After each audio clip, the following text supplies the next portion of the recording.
मसीही कार्टून्स, रोशनी का पैगाम, यीशु का प्यार, हर दिल का अरमान, खुशी की कहानी, ईमान की बात, हर बच्चे तक पहुँचे उसकी जात। मसीही कार्टून्स, नूर का सफर, यीशु के संग है जिंदगी बेहतर।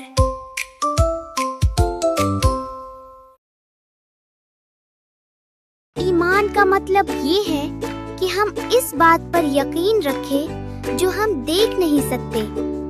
जिंदगी में ऐसे लम्हात आते हैं जब हमें समझ नहीं आती कि क्या होगा, लेकिन हमें भरोसा रखना चाहिए कि सब कुछ बेहतर होगा। जब हम मुश्किल में होते हैं तो ईमान हमें हिम्मत देता है। हमें डरने के बजाय दुआ करनी चाहिए और यकीन रखना चाहिए कि हमें रास्ता मिलेगा। ईमान हमें सिखाता है कि हम हिम्मत ना हारें। ईमान हमें मुस्बत सोचने में मदद देता है। अगर हम हर वक्त परेशान रहेंगे तो हम अपनी सलाहियतों को इस्तेमाल नहीं कर सकेंगे। हमें यकीन रखना चाहिए कि हम अच्छा कर सकते हैं।